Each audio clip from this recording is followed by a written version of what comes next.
Viver a fé de meu Jesus é nossa esperança aqui.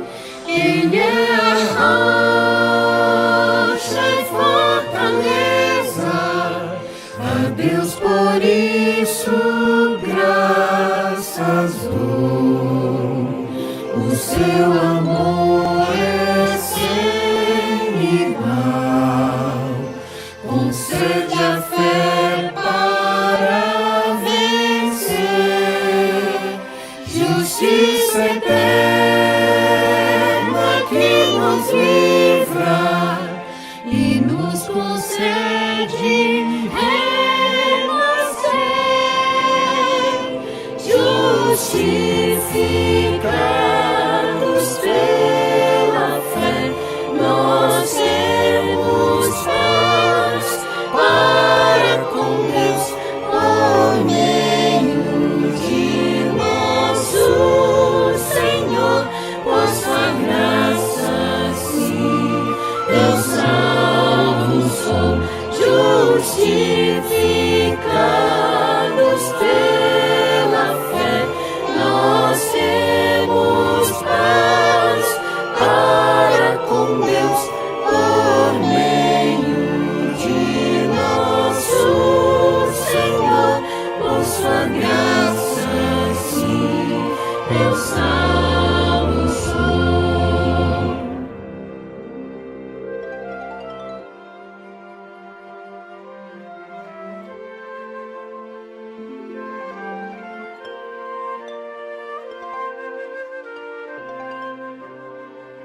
Viver a vida de Jesus é a promessa que Ele fez. Ele é a rocha e fortaleza, a Deus por isso graças dou. O seu amor é concede a fé para vencer, justiça eterna que nos livra e nos concede seu poder, justificados pela fé, nós temos paz para com Deus por meio de nosso Senhor, por sua graça sim, eu salvo sou, justificados pela fé, nós temos paz para com Deus por meio de nosso Senhor, por sua graça sim, eu salvo sou.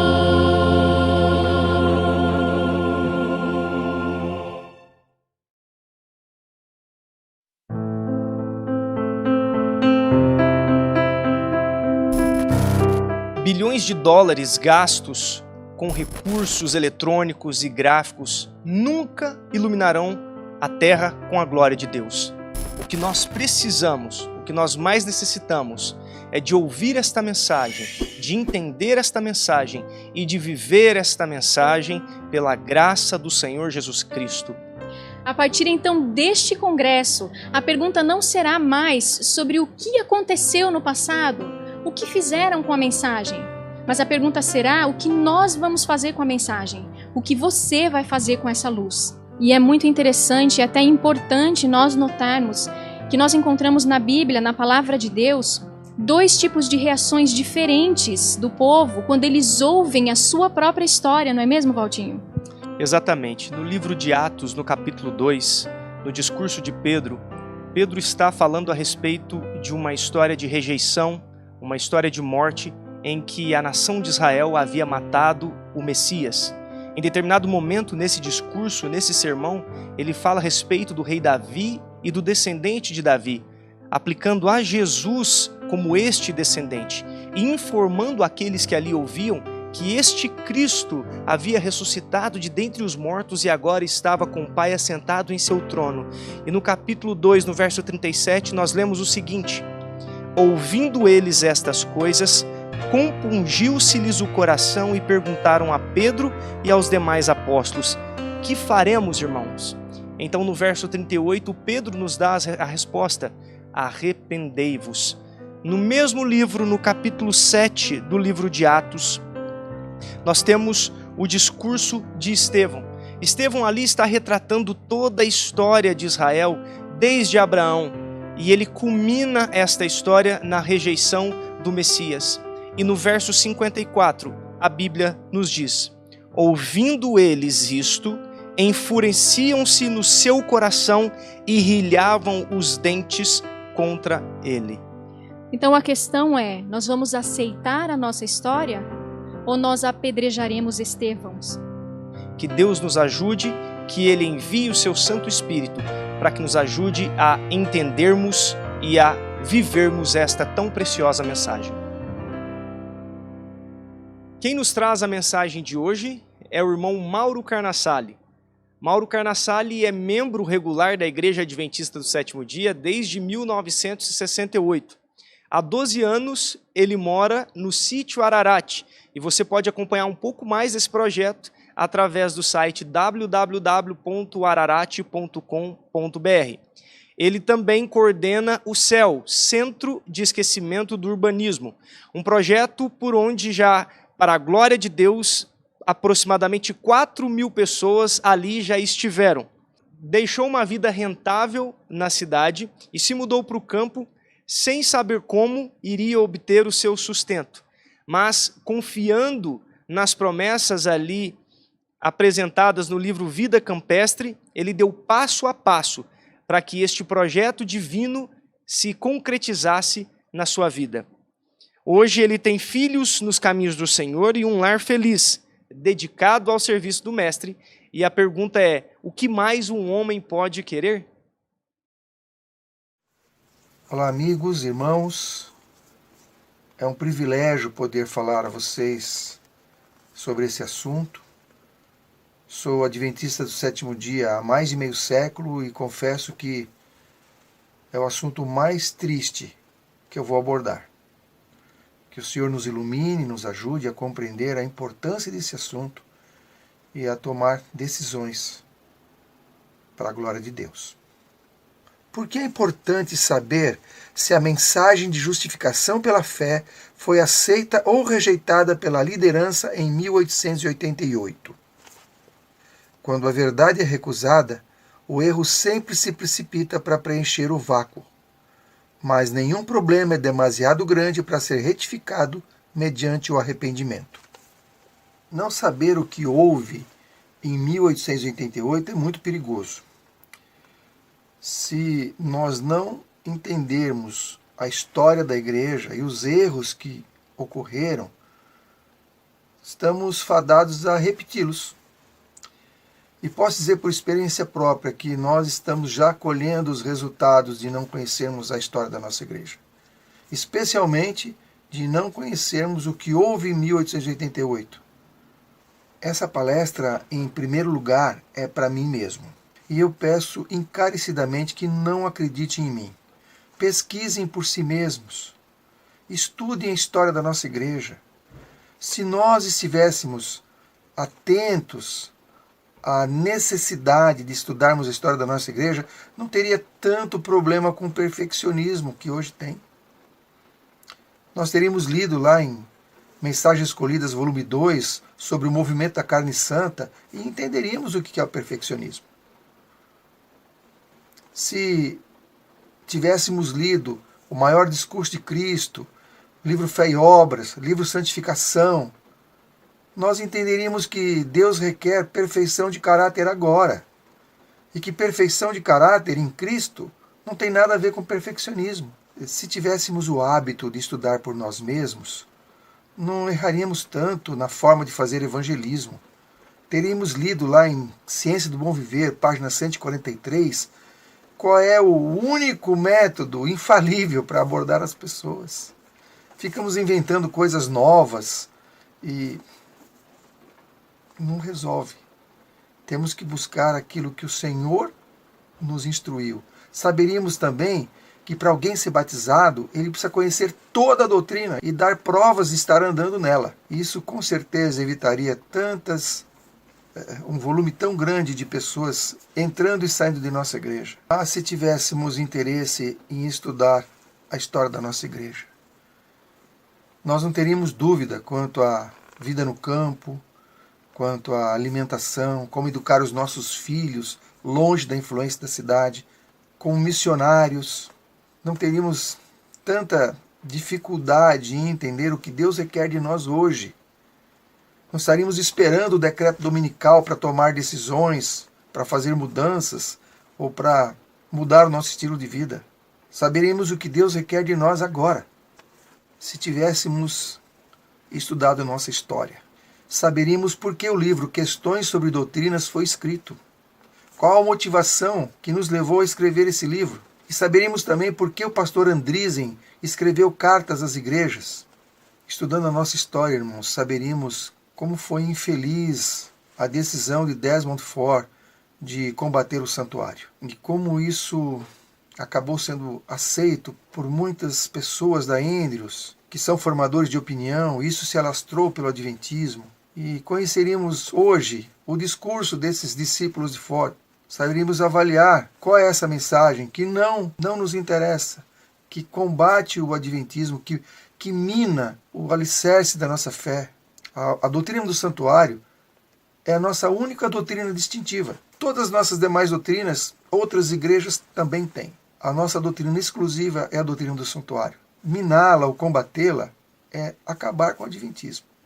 Que o Senhor nos ajude a compreender o que houve nessa época de Desmond Ford e sabermos distinguir o que hoje ainda resta dessa doutrina. Se conhecêssemos a história da nossa igreja, conheceríamos a história da linda Fazenda de Deus, a Fazenda Madison, uma escola abençoada, que ficou conhecida no mundo inteiro, que foi uma maravilha. E saberíamos também por que ela foi rejeitada pela organização durante 40 anos. E saberíamos também por que ela foi fechada. Estudando a história da nossa igreja, nós saberíamos quando e por que começamos a certificar os nossos cursos, os cursos de nossas escolas. Particularmente acredito que essa foi a pior desgraça para o Adventismo. Falo isso com muita tristeza. Porque quando começamos a certificar cursos, precisamos de mestres e doutores. E aonde fomos conseguir mestres e doutores? Inicialmente fora, contratamos pessoas de fora. Depois mandamos os nossos jovens, os melhores, para estudarem nas escolas de Babilônia e suas filhas. Não duvido da boa intenção das pessoas que fizeram isso. Não estou julgando ninguém que fez isso. Mas os resultados foram péssimos.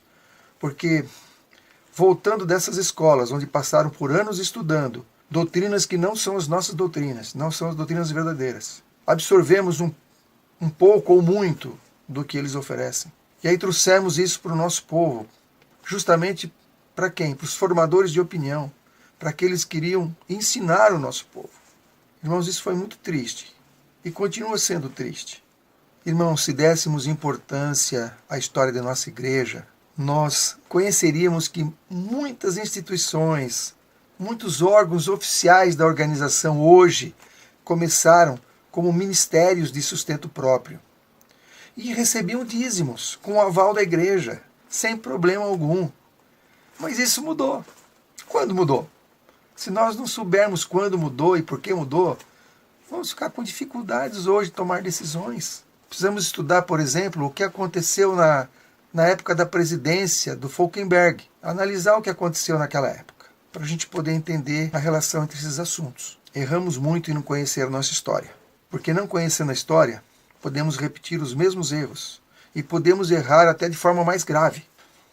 Foram só alguns exemplos. Tem muito mais para a gente estudar e aprender. Eu preciso aprender muito mais e acredito que cada um de nós também precisa. Que o Senhor nos ajude a nos aprofundarmos ao estudar a história da nossa igreja. Não para ficar criticando a igreja de forma alguma, mas para honrar e glorificar a Deus e não repetir esses erros. Que o Senhor nos ajude nessa decisão. Bom, vamos voltar a 1888. Se acreditarmos que a liderança da época aceitou a mensagem de 1888, a mesma que estamos vivendo hoje, então temos um grande problema. Por que o autoclamor não se concretizou? A volta de Cristo deveria ter ocorrido logo depois de 1844, assim afirma a inspiração. Não aconteceu. Depois deveria ter acontecido por volta do ano 1900. Não aconteceu. E por que não aconteceu? Porque a mensagem de justificação pela fé de 1888 não foi aceita. Se ela tivesse sido aceita, Jesus teria derramado seu Espírito, teria ocorrido a chuva serôdia e teria concluído a história do pecado no universo. Mas falhamos. Portanto, a conclusão que chegamos é que a mensagem de 1888 não foi aceita pela igreja como deveria. E se nós perpetuarmos no mesmo erro, podemos rejeitá-la como indivíduos também. Sabe, irmãos, Deus quer usar a sua igreja. É a menina dos seus olhos. Mas quando a igreja rejeita a direção de Deus, num determinado aspecto, ele usa indivíduos.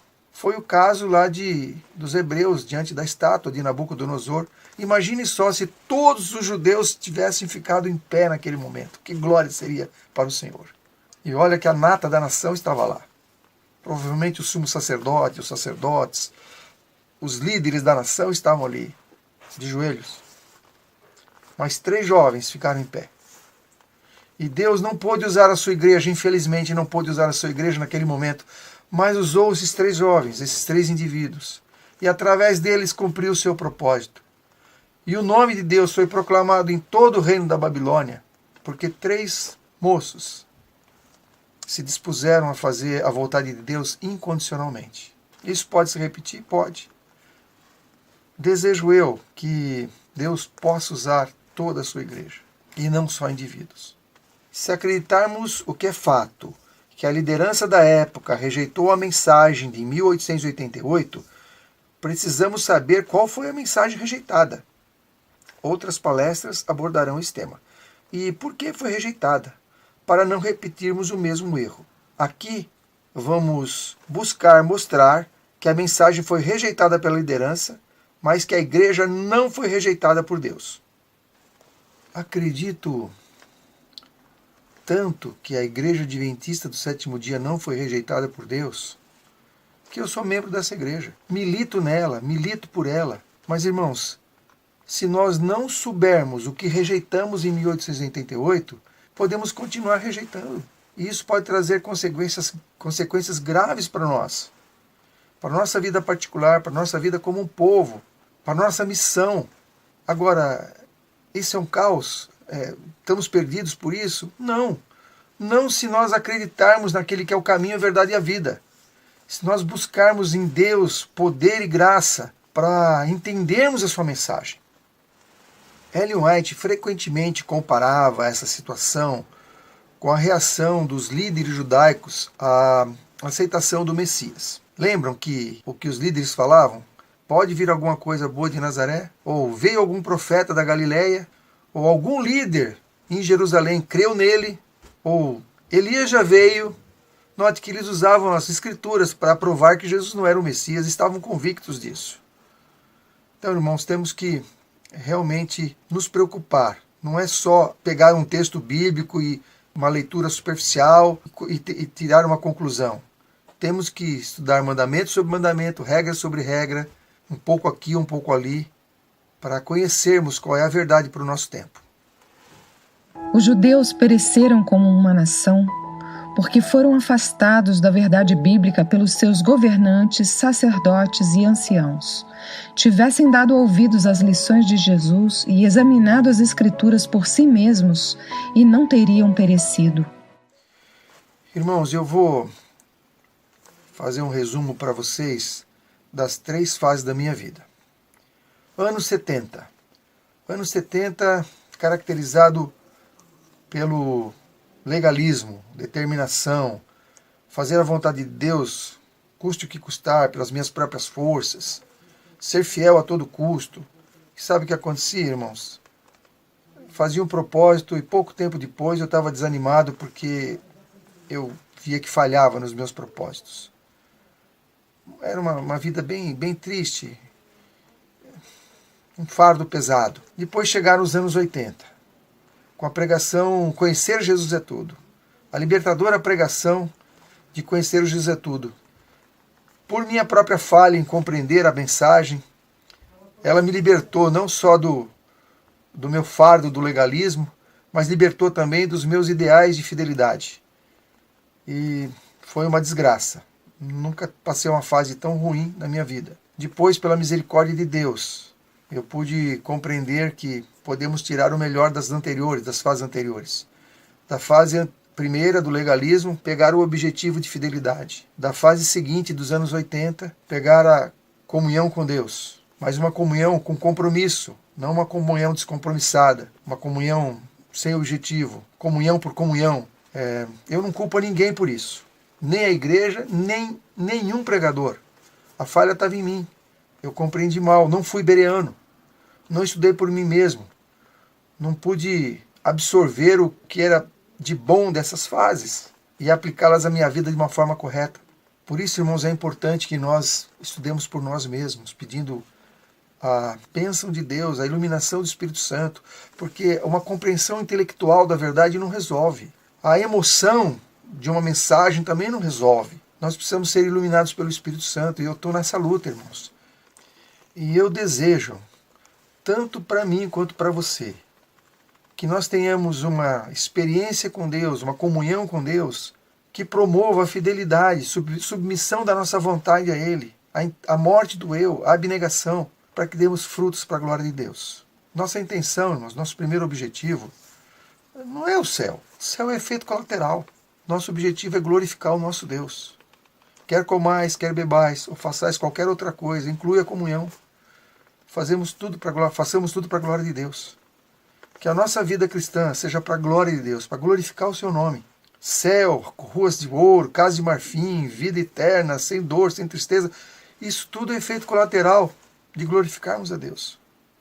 Ellen White fala de um grande perigo para o nosso povo. Qual seria? O grande perigo de nosso povo tem sido de confiar nos homens e tornar a carne o seu braço. Os que não têm o hábito de examinar a Bíblia por si mesmos ou de pesar as evidências, confiam nos dirigentes e aceitam as decisões que estes fazem. E assim, rejeitarão muitos as próprias mensagens que Deus envia a seu povo se esses irmãos dirigentes não as aceitarem. Notaram no texto, irmãos? Estudar por si mesmo e pesar as evidências. O que é pesar as evidências? Alguns querem texto explícito para tudo. Eu já vi pessoas perguntando, onde está escrito na Bíblia que não é para fumar? Não tem esse texto. Nem tinha cigarro naquela época, né? Na Bíblia, por exemplo, não tem nenhum texto falando sobre namoro. Não existia namoro. Os pais combinavam o casamento dos filhos. Então, nós temos princípios, né? E temos que pesar as evidências. Muitas vezes, irmãos, nós esquecemos que a luz é gradual. E que a luz nova, a nova luz dada, ela não contraria a anterior. Mas ela amplia, complementa. Por exemplo, alguns param em Levíticos 11 e estacionam ali, sendo que nós recebemos uma mensagem especial de saúde para o nosso tempo, para o povo do fim, em 1863. Foi a primeira grande mensagem de saúde que ampliou as recomendações, as instruções de Deus sobre a nossa alimentação e outras coisas mais. Então nós devemos acompanhar essa evolução da luz. E mais luz foi dada até 1902, tivemos a última mensagem de saúde que eu me lembro. Tem um texto que diz que chegará o tempo de abandonarmos isso e aquilo. Mas será que o tempo não chegou? Talvez o tempo já tenha chegado, passado, e nós estamos ainda lá atrás, não chegará o tempo.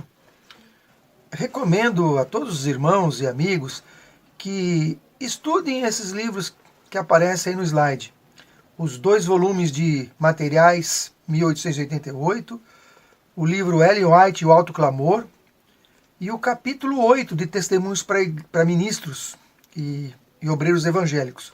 O capítulo 8 é fundamental para entendermos a mensagem de 88. O capítulo chama-se A Luz Rejeitada. Que o Senhor nos ajude em oração a compreender esse conteúdo. Agora, irmãos, vou falar uma coisa muito, muito, muito difícil de falar. Vou falar primeiro para mim, mas falo para você também que é zeloso e tem boas intenções. Zelo e boa intenção não basta.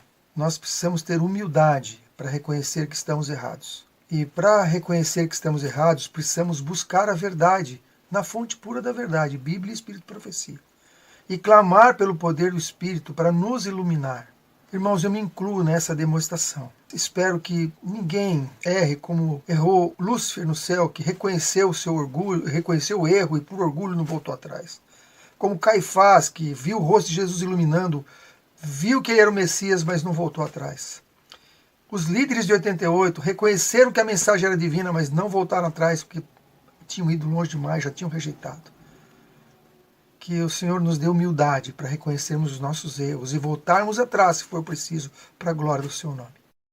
Quão triste, quão profundamente lamentável é que a mensagem da justiça em Cristo devesse, por ocasião de sua vinda, ter encontrado oposição da parte de homens zelosos e bem-intencionados na causa de Deus.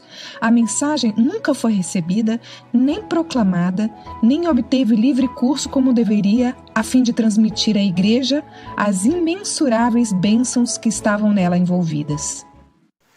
Seria razoável que, se a liderança de 1888 tivesse aceitado a mensagem, Jones se recordasse disso pouco mais de 30 anos após o evento. Vejamos o que Jones fala em 1921. Não posso agora lembrar-me do nome de ninguém que aceitou abertamente a mensagem na Assembleia de 1888. Quando uma mensagem é dada, geralmente observamos 4 reações diferentes. Vejamos. Grupo 1. Os que aceitam a mensagem e passam a vivê-la e pregá-la. Grupo 2. Os que rejeitam a mensagem e fazem oposição a ela. Grupo 3. Os neutros. Grupo 4. Os que aceitam ou rejeitam inicialmente a mensagem, mas depois de um tempo migram para um dos 3 grupos acima. Agora pasmem, irmãos, pasmem, qual é o grupo que Deus mais abomina, que mais se aborrece? É o grupo 3. Vejamos em palavras inspiradas o que Deus fala a respeito do grupo 3, dos neutros. Se Deus aborrece um pecado mais do que outro, do qual seu povo é culpado, é o de nada fazer no caso de uma emergência.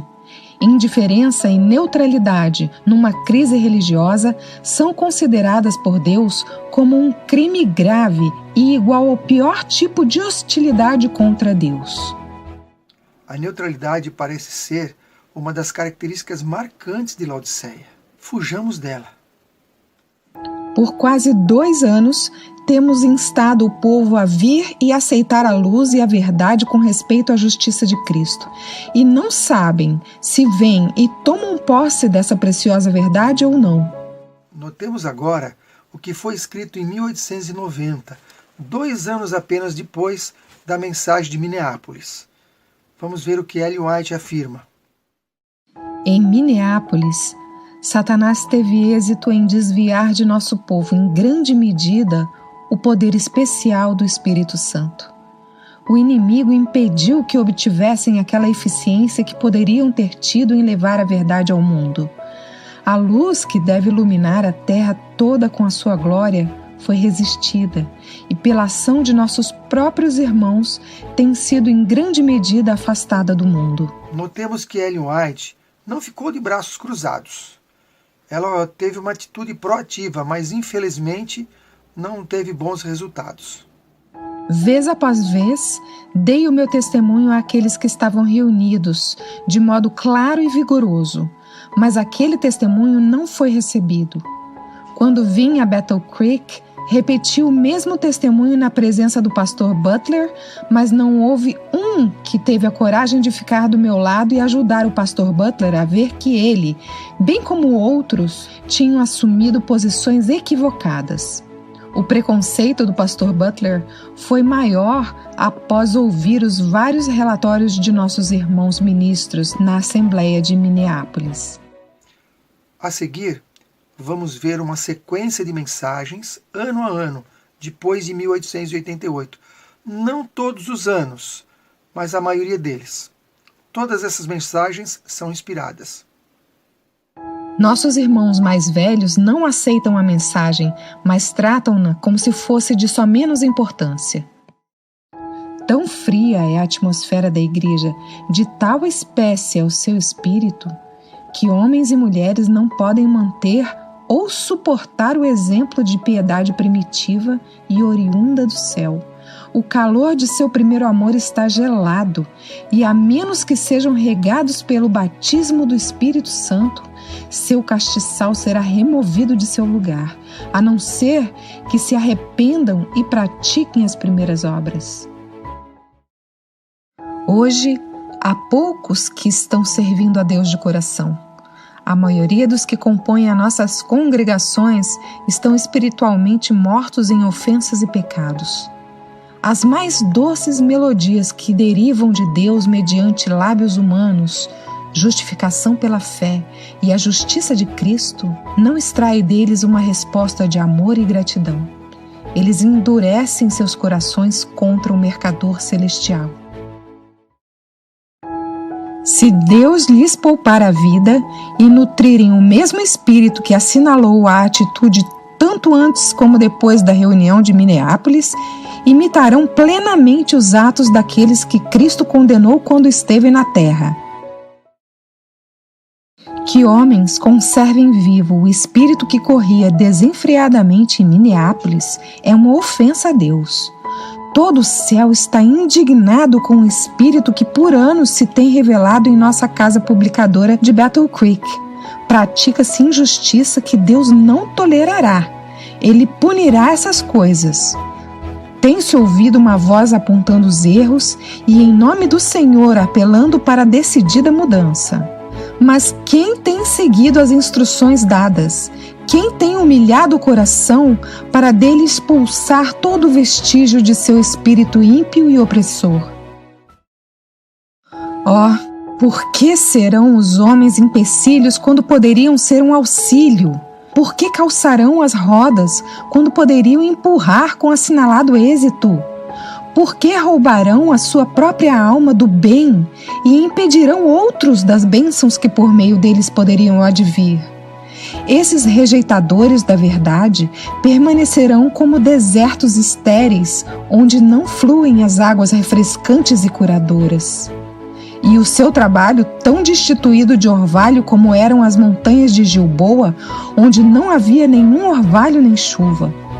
Não estão revestidos da unção divina e não transmitem bênçãos aos outros. Irmãos, eu fico muito triste ao ler essas mensagens vindas de Deus através da profetisa. Por que será que Deus nos relatou tudo isso? Eu entendo que foi porque nós rejeitamos a mensagem de Minneapolis. E penso que ainda estamos rejeitando. Quando eu ouço algumas afirmações, tais como vamos pecar até o final, vamos pecar até a volta de Jesus, quando eu ouço que não podemos deixar de adulterar em pensamento, que não podemos vencer como Jesus venceu, isso não nos remete à rejeição da mensagem de justificação pela fé? O cerne da mensagem de Minneapolis é a vitória sobre o pecado. Se nós não acreditarmos que é possível, pela graça de Cristo e no poder do Espírito, obtermos essa vitória agora em tempo de graça, o nosso evangelho não fica muito diferente do evangelho dos evangélicos. Por que Deus precisou levantar um povo em 1844? Porque os protestantes não tinham mais uma mensagem, perderam o foco da mensagem, se desviaram no caminho, não assimilaram a nova luz, a luz que o Senhor dá gradualmente à sua igreja. estacionaram no pátio do santuário. Nós temos que avançar, irmãos, sair do pátio, ir para o santo, e do santo para o santíssimo. E no santíssimo ocorre a glorificação do caráter. E no último dia a glorificação do corpo. Que o Senhor nos ajude a compreender essa mensagem poderosa de um Deus onipotente, um Deus que é muito mais forte do que a morte, muito mais forte do que o pecado, onde abundou o pecado, superabundou a graça. E a minha compreensão sobre esse texto é que a graça de Cristo é tão poderosa que nos habilita a não mais sucumbirmos às tentações. Agora, irmãos, notemos como é que o ódio de Satanás se intensificou contra Wagner e Jones depois de 1888, no decorrer da pregação da mensagem. E esse mesmo ódio Satanás tem contra os seus mensageiros hoje que pregam a verdade. Todos que querem viver piamente em Cristo Jesus padecerão perseguições. Você está disposto a sofrer punições? Você está disposto a sofrer perseguição? Você está disposto a ser mal compreendido? São coisas desagradáveis para nós. Mas acima desse desconforto, temos que fazer a vontade de Deus. Tenho certeza que não foi fácil para Jeremias dar a mensagem para o rei, falando: entregue-se à Babilônia. Não deve ter sido fácil. Tenho certeza que não foi fácil para Natã falar para o rei: tu és o homem. Mas hoje o Senhor nos tem como seus mensageiros. Ele tem a Igreja Adventista do Sétimo Dia como a detentora dos oráculos sagrados, com uma mensagem para este mundo que está perecendo. E nós precisamos dar a mensagem verdadeira, irmãos. Com amor, com ternura, mas com urgência e firmeza. E principalmente através da nossa vida. Satanás assume o domínio de toda a mente que não está decididamente sob o domínio do Espírito de Deus. Alguns vêm cultivando o ódio contra os homens a quem Deus comissionou para dar uma mensagem especial ao mundo. Eles começaram essa satânica obra em Minneapolis. Mais tarde, ao verem e sentirem a demonstração do Espírito Santo, que testificava que a mensagem era de Deus, odiaram-na ainda mais, pois eram um testemunho contra eles. Não queriam humilhar o coração para se arrependerem, darem glória a Deus e vindicarem o direito. Prosseguiram em seu espírito, cheios de inveja, ciúme e más suspeitas como os judeus. Abriram o coração ao inimigo de Deus e do homem. Contudo, esses homens têm ocupado posições de confiança e têm moldado a obra à sua semelhança tanto quanto podem. Se eu e você tivéssemos vivido na época de Cristo, nós teríamos o rejeitado? De que lado nós estaríamos? Hoje, olhando para as cenas daquela época, lendo as Escrituras, eu fico imaginando como que aquele povo pôde rejeitar Jesus. A ressurreição de Lázaro, a cura do aleijado, do cego, a multiplicação dos pães e peixes, são coisas que eu não consigo compreender como ele não era reconhecido como Messias. E às vezes eu chego a julgar aquelas pessoas, como que não podemos julgar ninguém. Mas também, irmãos, precisamos julgar nós mesmos. Se hoje nós não estamos rejeitando a mensagem que Deus nos deu, a mensagem de Minneapolis, se não estamos fazendo a mesma coisa que os judeus de outrora fizeram, aquelas pessoas não podem mais se arrepender. Eles já morreram. Mas nós podemos nos arrepender. Nós podemos avaliar se estamos rejeitando a mensagem que Deus deu através dos seus mensageiros, que está dando através dos seus mensageiros hoje. Se não estamos tendo a mesma teimosia, a mesma rejeição daqueles líderes judaicos. Sabe, irmãos, os anjos pediram para Deus para anunciar o nascimento de Jesus. E Deus autorizou. E eu não sei quantos anjos vieram, mas com certeza muitos. E eles foram para onde, em primeiro lugar? Para o templo. Quantas pessoas acharam no templo esperando o Messias para serem avisados? Nenhum. Circularam o país para encontrar pessoas que estavam aguardando o nascimento de Cristo, para que eles pudessem anunciar o nascimento do Salvador. Não encontraram ninguém. Eu imagino a frustração daqueles anjos. Aí conseguiram encontrar nas campinas de Belém um grupo de pastores que estavam ansiando pelo nascimento do Salvador. E aí os anjos se concentraram ali naquele lugar e deram as boas novas e cantaram, e que foi uma bênção. Irmãos, eu não sei quantos hoje, espalhados pelo mundo, estão realmente aguardando a volta do Senhor Jesus com ansiedade, com desejo, colocando o reino de Deus em primeiro lugar, mas nós precisamos estar nesse grupo. Se nós quisermos receber a chuva serôdia, se nós quisermos participar da finalização da obra de Deus nesse mundo como o remanescente fiel. Nós precisamos nos entregar a Ele. Nós precisamos romper com os nossos preconceitos. Precisamos estudar a história da nossa igreja, estudar a Bíblia, Espírito e Profecia, e em humildade clamar por sabedoria, conhecimento, humildade e conversão. Que o Senhor ajude a mim, ajude a você que está me ouvindo, para que não fiquemos de fora, como os milhares de Israel que ficaram de fora. Vieram magos do Oriente que aceitaram a mensagem, e os de dentro foram rejeitados. Que o Senhor tenha misericórdia de nós. Se mediante a graça de Cristo o seu povo se tornar novos odres, ele os encherá com o novo vinho. Deus concederá luz adicional e velhas verdades serão recuperadas e substituídas na estrutura da verdade. E onde quer que os obreiros vão, triunfarão. Irmãos, nós não precisamos nos desesperar porque ainda estamos em tempo de graça. A mensagem de 88 não precisa ser rejeitada por você nem por mim. Há boas novas nessa mensagem. A mensagem de esperança. Foi perdida uma batalha, mas não foi perdida a guerra. A nossa igreja não foi rejeitada por Deus. Nós rejeitamos a mensagem de Deus, mas Deus não nos rejeitou. Então há tempo de nos aproximarmos do Senhor em humildade, em contrição e súplica por perdão e disposição de servir. Vejamos agora mais um texto inspirado. Se cada soldado de Cristo houvesse cumprido seu dever, se cada vigia dos muros de Sião houvesse dado à trombeta um sonido certo, o mundo poderia ter ouvido a mensagem de advertência. Mas a obra está com anos de atraso. Enquanto os homens dormem, Satanás avança furtiva e decididamente. Irmãos, não podemos baixar as guardas. Precisamos ver aonde se concentra o perigo. Onde está o maior perigo para nós hoje? Temos muito mais a temer de dentro do que de fora. Os obstáculos à força e ao êxito são muito maiores da parte da própria igreja do que do mundo. Por que o perigo maior vem de dentro? Introduzir-se-ão divisões na igreja. Desenvolver-se-ão 2 partidos.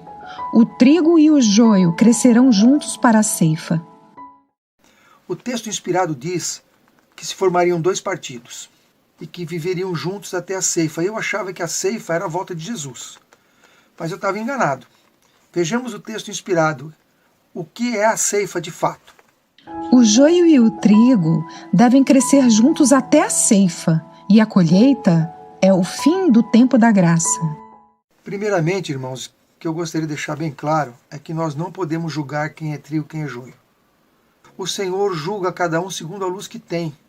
Lembra dos filisteus? Eles mexeram na arca, puseram numa carroça, e etc.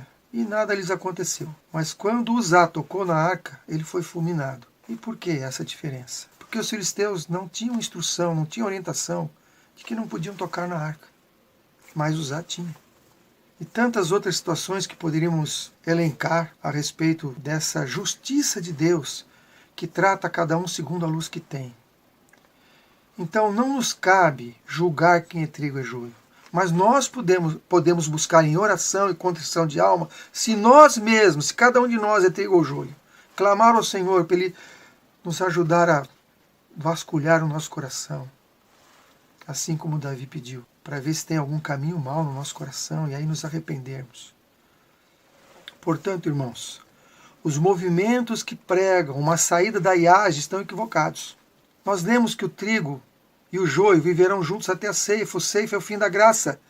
E o fim da graça não aconteceu. Então não faz sentido pregar uma saída da iage. E se tem alguém que pertence a algum movimento que se separou da IAGE, me ouvindo, por favor, considere essa informação de Deus, essa instrução. Bom, de qualquer forma, irmãos, a convivência entre grupos que pensam diferente, entre pessoas que pensam diferente, ela é difícil. Até pessoas que pensam iguais é difícil. Estão em estágios diferentes, estão em culturas diferentes, têm o mesmo objetivo, mas é difícil a convivência. Precisamos buscar de Deus humildade, compaixão, sabedoria. Paulo fala, suportai-vos uns aos outros. Às vezes há diferença de opiniões entre pessoas que são servas de Deus. Lembra de Paulo e Barnabé? tiveram não pequena contenda. Então pode ser que haja atrito mesmo. Não é hora de separar. O Senhor falou para não sair, que o trigo e o joio vai conviver junto, ou seja, está todo mundo ali. Seja qual for o seu motivo, não saia da IASD. Esse é o lugar que o Senhor proveu para nós hoje. Essa é a igreja de Deus. O maior campo missionário do trigo é o próprio joio, que está dentro da igreja. O que Jesus disse? Ide primeiramente as ovelhas perdidas da casa de Israel. Temos que amar o joio, interceder por ele, e não ficar querendo classificar quem é e quem não é. Se você que está me ouvindo entendeu que Deus tem uma missão para você, que você deve buscar as ovelhas perdidas da casa de Israel, é uma missão importante. É um campo missionário importantíssimo, que o façamos com amor, com simpatia, com ternura, com amabilidade e pedindo a direção do Espírito. Porque não é um trabalho fácil. Talvez mais difícil que buscar os de fora. Que o Senhor o ilumine a todos aqueles que querem se engajar nessa obra e ajudar os seus próprios irmãos. É uma solene declaração que faço à igreja, de que nenhum entre 20 dos nomes que se acham registrados nos livros da igreja está preparado para finalizar a sua história terrestre e achar-se-ia tão verdadeiramente sem Deus e sem esperança no mundo como o pecador comum. Professam servir a Deus, mas estão servindo mais fervorosamente a Mamon. Podemos tirar uma lição, né? Uma dica de autoavaliação, né? Avaliação de si mesmo, não de outros, para saber se eu sou trigo ou se eu sou joio. Sabemos pelo texto que a maioria serve a Mamon, só um pequeno número que serve a Cristo. Então, se eu vivo com a maioria, é um indicador, não um indicador suficiente, mas é importante. Então ligo o pisca-alerta. Se eu como com a maioria, me divirto com a maioria, moro com a maioria, evangelizo com a maioria, tenho os mesmos anseios, desejos e objetivos da maioria, é um sinal que eu pertenço à maioria. E a maioria, nós vimos por esse texto, que não está servindo a Deus. Então talvez seja um bom momento para fazer uma reavaliação dos propósitos da minha vida, da minha entrega. Se eu realmente tenho só o nome na igreja, mas se eu tenho o coração nas mãos de Deus, se eu tenho um desejo realmente de servir a Deus acima de todas as coisas. Eu acredito que essa avaliação tem que ser diária. Eu queria comentar um pouco mais esse texto de Serviço Cristão, página 41. Eu não acredito que 1 em 20, que dá 5%, seja uma fórmula matemática. Eu acredito que indica uma minoria bem reduzida. E o que é que faz? O que é que faz que essa grande maioria tenha o coração dividido? Não servem inteiramente a Cristo. O que é que faz? É a adoração a Mamon. E o que é adoração a Mamon? É a busca do lucro, busca do dinheiro, busca das coisas materiais. Irmãos, pode ser que nem eu nem você sejamos tentados a pecados hediondos. Eu duvido que o Satanás teria êxito em te seduzir para você ser um traficante ou algo assim. Mas ele pode nos enganar a trabalharmos demais. Ele pode nos ter vitória na tentação de nós nos dedicarmos muito ao estudo das coisas materiais, ao empenho nas coisas seculares, coisas boas em si, até encargos da igreja. Nos dedicarmos demais e esquecermos a nossa comunhão, a nossa família, o dever que nós temos com a nossa casa, fazer os cultos de manhã e à noite, reunir a nossa família, estarmos com os nossos filhos, termos tempo para meditar, para orar. Que o Senhor nos ajude a compreender, a avaliar onde estamos gastando nosso tempo. Quais são as nossas prioridades.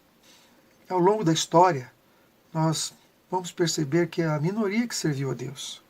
No mundo antediluviano, milhões de pessoas existiam, mas só 8 entraram na arca. Na época de Gideão, 300 foram selecionados. Na época de Jesus, quantos seguiram? Poucas pessoas. Na época de Daniel, na Babilônia, poucas pessoas. E sempre foi assim. Ao longo da história, sempre foi a minoria que serviu a Deus. Isso é triste, mas é a realidade. Agora, eu não acredito em predestinação e creio que você também não acredita.